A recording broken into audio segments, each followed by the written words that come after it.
2024 లేదా 25లో డిగ్రీ లేదా బీటెక్ చదివారా? సాఫ్ట్‌వేర్ జాబ్ కోసం ఎదురు చూస్తున్నారా? అయితే కోడ్ జ్ఞాన్ 100 డేస్ కోర్సులో చేరండి, జాబ్ సాధించండి. ప్రెజెంట్ మార్కెట్ చూస్తే ఎస్పెషల్లీ స్టాక్ మార్కెట్ వాళ్ళు పీఎం నరేంద్ర మోదీ గారి మీద చాలా కోపంగా ఉన్నారు అని మనం వింటున్నాం. రీజన్ ఏంటి సార్? ఎందుకు కోపంగా ఉన్నారు స్టాక్ మార్కెట్ వాళ్ళు నరేంద్ర మోదీ గారి మీద? అసలు ఈ స్టాక్ మార్కెట్ అనేది ఎప్పుడు మొదలైంది, ఎలా మొదలైంది ప్రజలకు తెలియాలిగా. అవును, ప్రపంచంలో మొట్టమొదట పెట్టినటువంటి స్టాక్ ఎక్స్చేంజ్ అంటే షేర్లు అమ్ముకోవడానికి కొనుక్కోవడానికి పెట్టినటువంటి ఎక్స్చేంజ్ అనమాట. అదొక ప్లేస్ అనుకోండి. 1602 సంవత్సరంలో జరిగిందమ్మా. 1600 ఆమ్స్టర్డామ్ అనేటువంటిది ప్రపంచంలో మొట్టమొదటి స్టాక్ ఎక్స్చేంజ్. దాని తర్వాత చాలా స్టాక్ ఎక్స్చేంజెస్ వచ్చాయి. London stock exchange, Hong Kong stock exchange, New York stock exchange, Dow Jones stock exchange, Tokyo stock exchange.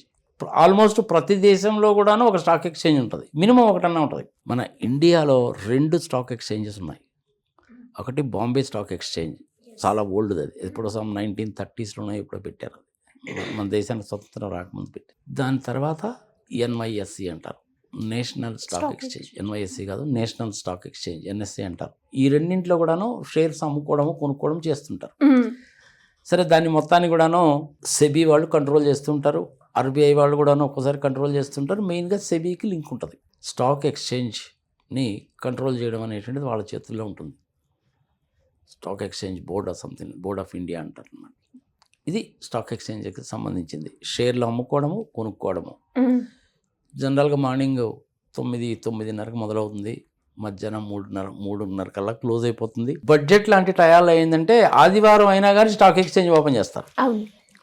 ఒకసారి పండగలప్పుడు కూడా ఓపెన్ చేస్తూ ఉంటారు. అది వాళ్ళ బైలాస్లోనే ఉంటుంది. అది బాంబే స్టాక్ ఎక్స్చేంజ్ లిమిటెడ్, అది కూడా కంపెనీ యాక్చువల్గా. ఈ నేషనల్ స్టాక్ ఎక్స్చేంజ్ అనేది మన్మోహన్ సింగ్ గారు వచ్చారు, ఒక 20-25 ఏళ్ళ నుంచి అది కూడా నడుస్తుంది. ఈ 2 ఎక్స్చేంజ్లో ఎక్కడైనా సరే చేసుకోవచ్చు.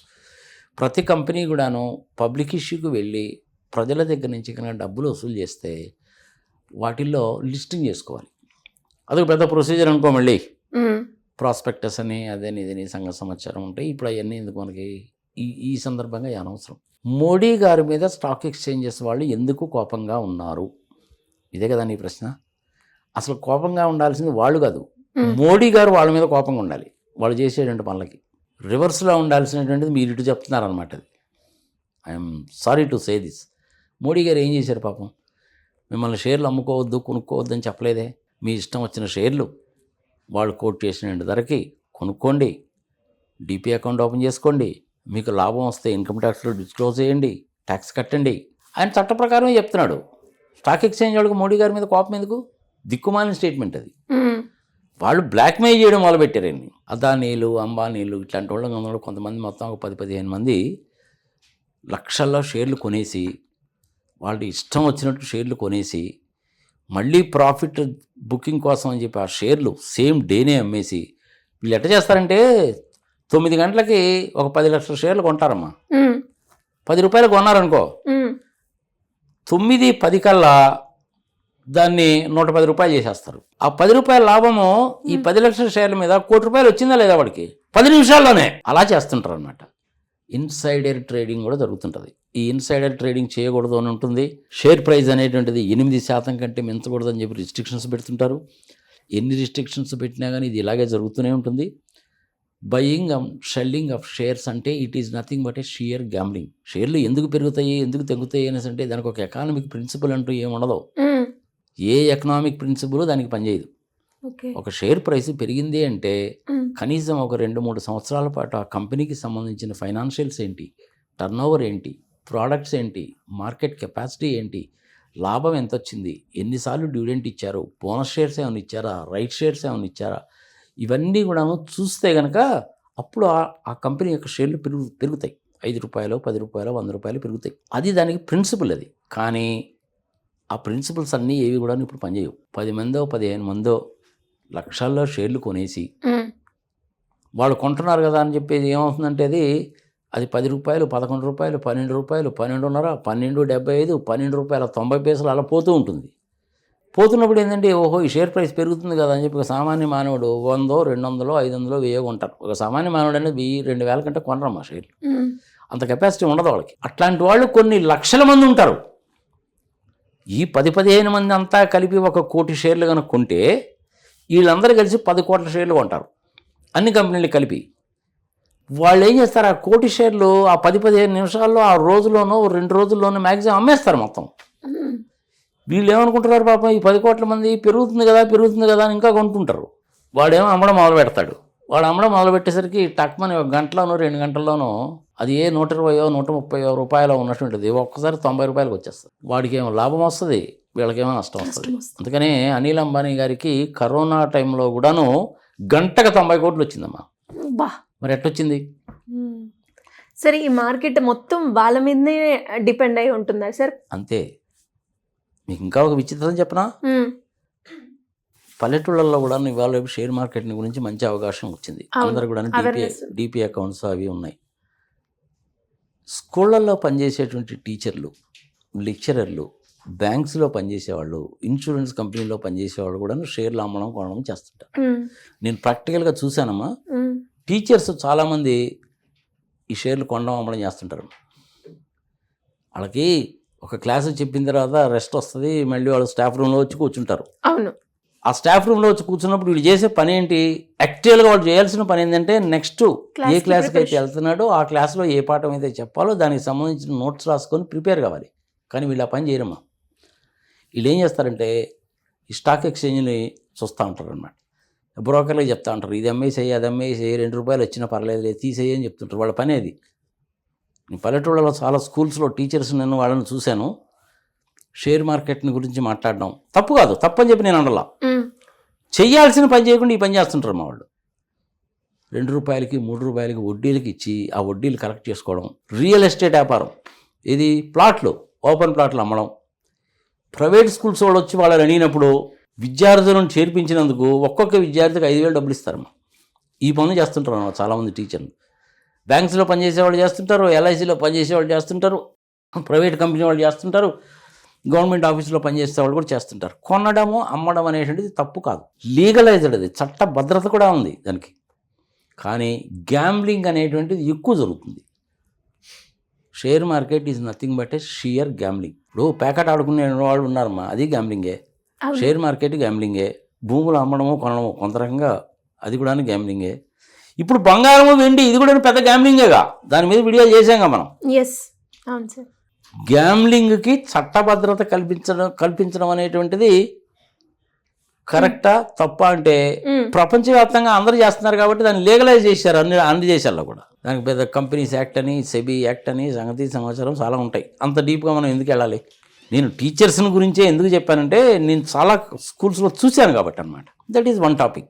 మీరు అడిగిన దానికి కరెక్ట్ సమాధానం ఏమిటి అంటే, స్టాక్ మార్కెట్ వాళ్ళు మోడీ గారిని భయపెడుతున్నారా అంటే భయపెట్టడము చేయడానికి ప్రయత్నిస్తున్నారు, బ్లాక్మెయిల్ చేయడానికి ప్రయత్నిస్తున్నారు. కానీ ఎన్ని రోజులు చేస్తారో ఎంతసేపు చేస్తారంటే టెంపరీ థింగ్.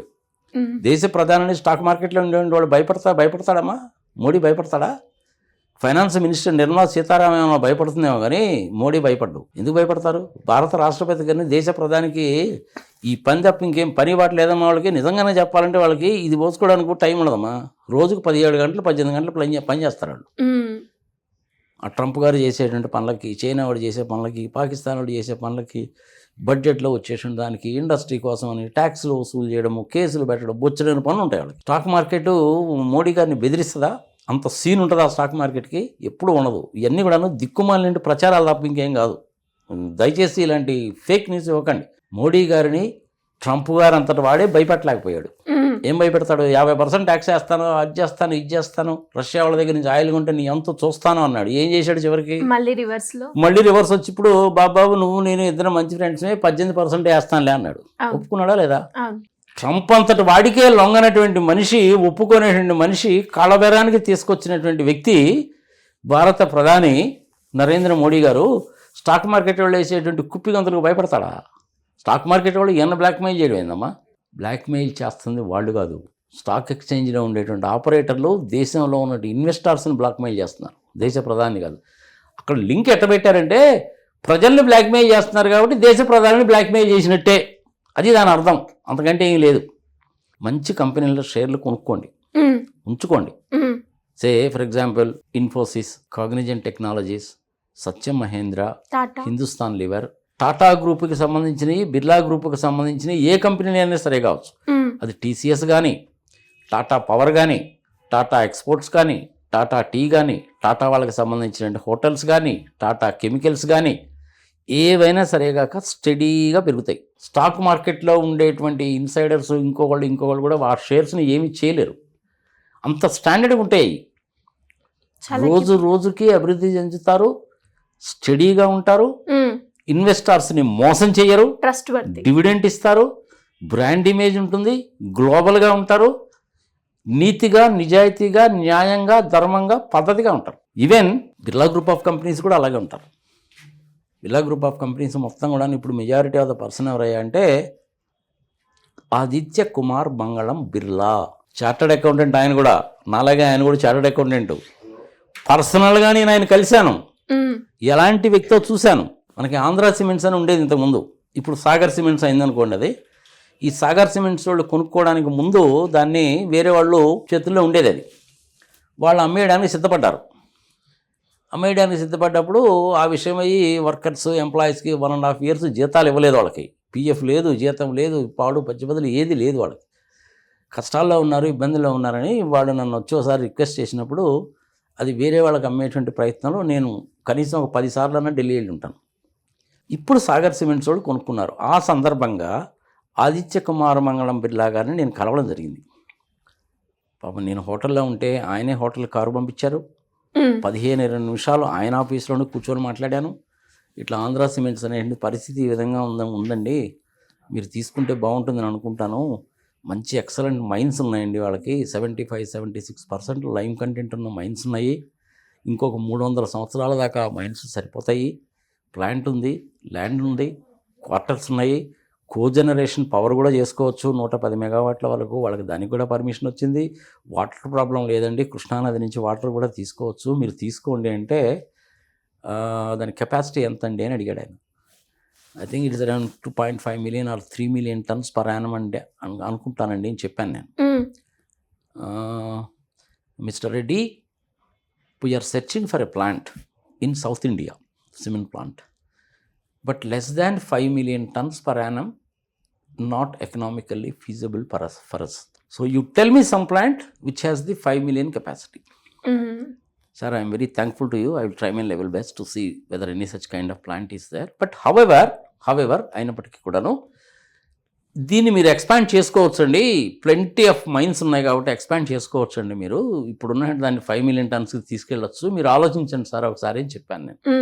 ఇదంతా జరుగుతున్నటువంటి నేపథ్యంలో సాగర్ సిమెంట్స్ వాళ్ళు తీసుకున్నారు దాన్ని. అట్లా నాకు ఆదిత్య కుమార్ మంగళం బిర్లా గారిని, చాలా పెద్ద మనిషి, చార్టర్డ్ అకౌంటెంట్, గోల్డ్ మెడలిస్ట్ ఆయన ఇన్స్టిట్యూట్ ఆఫ్ చార్టర్డ్ అకౌంటెంట్స్లో, ఆ ఫ్యామిలీ నుంచి వచ్చినటువంటి వాడు అనమాట. ఎక్సలెంట్ పర్సనాలిటీ, చాలా చక్కగా మాట్లాడతాడు, డౌన్ టు ఎర్త్ మాట్లాడతాడు. వీడి ఆఫీస్ బాయ్, వీడిది ఏందిలే, వీడు కారు డ్రైవరా, వీడితో మాట్లాడేది ఏందిలే, ఆ టైప్ ఆఫ్ థింకింగ్ అనేది ఉండదమ్మా వాళ్ళకి. వ్యాపారము, లాభము, కంపెనీ, బ్రాండ్ ఇమేజ్, చక్కగా ట్యాక్సులు కడతారు, చాలా పద్ధతిగా ఉంటారు. పాలిటిక్స్లో అస్సలు రారమ్మా వాళ్ళు. అది ఆదిత్య కుమార్ మంగళం బిర్లాతోటి నాకున్న సమయ సందర్భం వచ్చింది కాబట్టి చెప్పాను. అలాంటి వాళ్ళు స్టాక్ ఎక్స్చేంజ్లో కూడా అలాగే బిహేవ్ చేస్తారమ్మా. వాళ్ళు అసలు పట్టించుకోరు దాన్ని. అట్ ది మోస్ట్ ఏం చేస్తారంటే పొద్దున్నే ఈ రోజు నా షేర్ ఎంత ఉంది చూసుకుంటారు, సిమెంట్ కంపెనీకి సంబంధించిన షేర్ ఎంత ఉంది, టెక్స్టైల్స్కి సంబంధించింది ఎంత ఉంది, ఇంకోటి చూసుకుంటారు. మళ్ళీ సాయంత్రం పోయేటప్పుడు ఒకసారి సిస్టంలో షేర్ పెరిగిందా తగ్గిందా చూసుకుంటారు. ఓహో ఇవాళ 3 రూపాయలు పెరిగిందా, ఇవాళ 100 రూపాయలు పెరిగిందా, రైట్ అని చెప్పి వెళ్ళిపోతారు. అంతేగాని ఈ ఇన్సైడర్ ట్రేడింగ్ చేయడము, ఈ పనికిమాలిన పనులు, దిక్కుమాలిన పనులు చేయడం లాంటివి చేయరు. Especially Tata group, Birla group, అదేవిధంగా TVS group, Raymond woollen mills లాంటి కంపెనీస్ కొన్ని ఉంటాయి. అంటే మొత్తం మీద ఒక 15-20 కంపెనీలు ఉంటాయి అనుకోమా, వాళ్ళు ఎవరు కూడా ట్రస్ట్ వర్ది.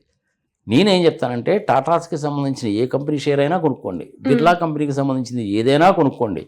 గ్రాడ్యువల్గా పెరుగుతుంది, కానీ 100 రూపాయలు ఒక్కసారి 1000 రూపాయలు అయిపోయి తర్వాత మళ్ళీ 10 రూపాయలకి పడిపోయే వ్యవహారాలు ఉండవాళ్ళి. దాన్ని మీరు సెగ్మెంటేషన్ చేసుకోవచ్చు. బ్యాంకింగ్ కంపెనీస్లో ఏ షేర్లు కొనుక్కోవాలి, సాఫ్ట్వేర్ కంపెనీస్లో ఏ షేర్లు కొనుక్కోవాలి, గ్రూప్ కంపెనీస్లో వేటిల్ని కొనుక్కోవాలి, అలా ఆలోచించుకోవచ్చు, అలా ఎంచుకొని చేసుకోవచ్చు. స్టాక్ మార్కెట్ మోడీ గారిని భయపెడుతుంది, పచ్చి అబద్ధము, ఇది ఓన్లీ బోగస్ న్యూస్, ఇది ఫేక్ న్యూస్, ఇది అంత సీన్ స్టాక్ మార్కెట్ వాళ్ళకి ఉండదు.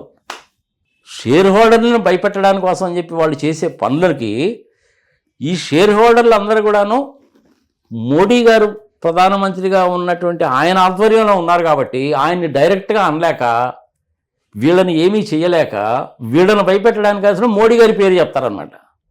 మోడీ గారు ఏం చేస్తారు బాబు దానికి? అఫ్కోర్స్ మోడీ గారు అదానీ గారికి సాలిడ్గా సపోర్ట్ చేస్తాడు, ఆయన కోసం అని చెప్పి ఏమైనా చేస్తారు.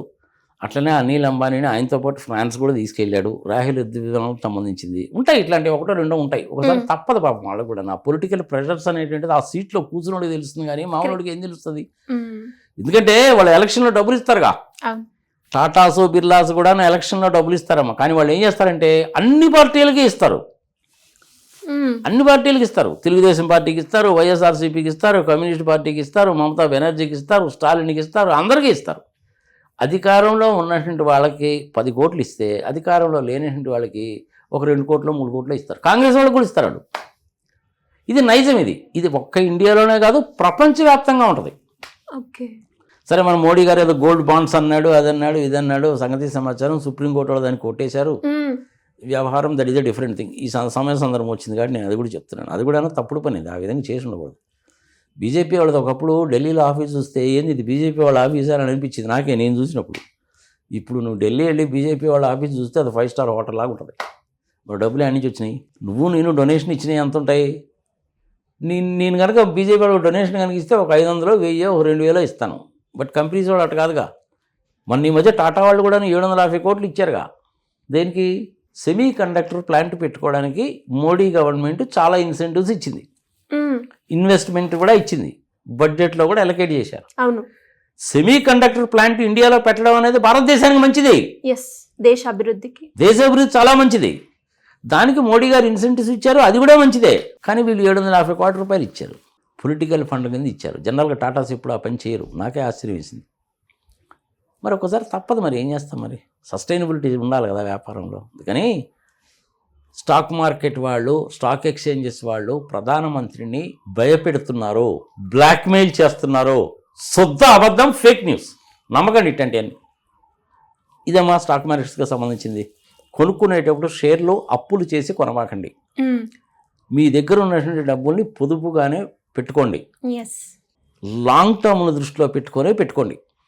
అంతేగాని మీరు డైలీ కానీ ట్రేడింగ్ అనేది చేయాలంటే సిస్టమ్ తీసుకోండి, సిస్టమ్ ముందు కూర్చొని ఆ పని చేసుకోండి. టీచర్స్ కూడా చాలామంది ఆ పని చేస్తారు, ఆ పని చేసుకోండి, తప్పులేదు.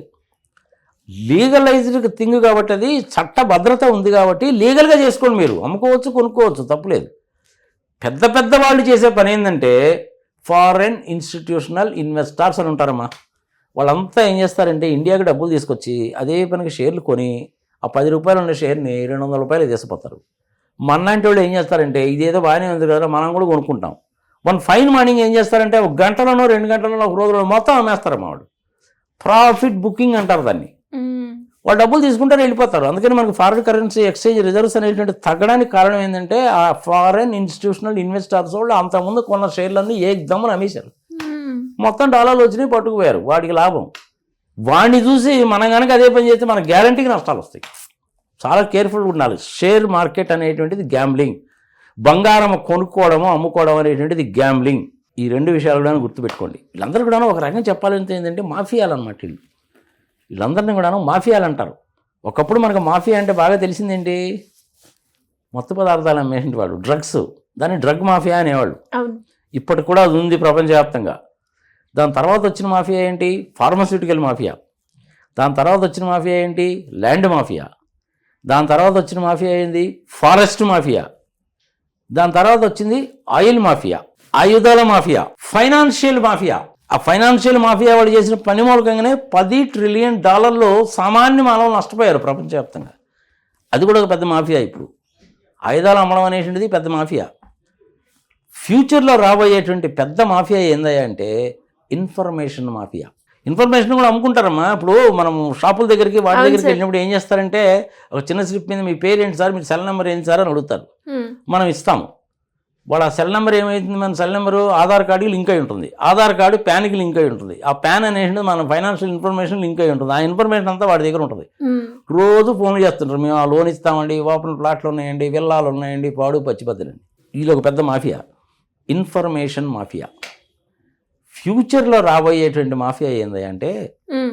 కమ్యూనికేషన్ మాఫియా అండ్ శాటిలైట్ మాఫియాలు కూడా వస్తాయమ్మా. ఇది ఎలా ఉంటుంది సార్? శాటిలైట్ మాఫియా వాడు ఏంది డబ్బులు పెడతాడు, శాటిలైట్ లాంచ్ చేస్తాడు, ఇన్ఫర్మేషన్ షేరింగ్ అంటాడు, ఆ ఇన్ఫర్మేషన్ శాటిలైట్ ద్వారా ప్రపంచం వాళ్ళందరికీ ఇస్తాడు. Satellite mafia. సో ఈ రెండు గుర్తుపెట్టుకోండి, ఇన్ఫర్మేషన్ మాఫియా, శాటిలైట్ మాఫియా అనేటువంటిది కొత్తగా రాబోతున్నటువంటి మాఫియాలు. ఇన్ఫర్మేషన్ మాఫియా అనేది ఆల్రెడీ ఉంది. మ్మ్. ఇక లేటెస్ట్గా రాబోయేది ఏంటంటే శాటిలైట్ మాఫియా. వాటితోటి కంపేర్ చేసుకుంటే ఈ షేర్ మార్కెట్ మాఫియా ఎంత కదమ్మా, ఎంతది. ఇది ఎప్పటి నుంచో ఉంది. ఫైనల్గా స్టాక్ మార్కెట్ మోడీ గారిని భయపెట్టలేదు. కానీ మోడీ గారు కనుక స్ట్రిక్ట్గా కనుక తలుచుకున్నాడంటే మ్మ్. స్టాక్ మార్కెట్లు బాగుపడతాయి, సామాన్య మానవుడు కూడా బాగుపడతాడు. మరి ఆయన ఆ పని చేస్తాడా లేదో చూద్దాం. డెఫినెట్గా సార్. అది anyways thank you sir, thank you so much.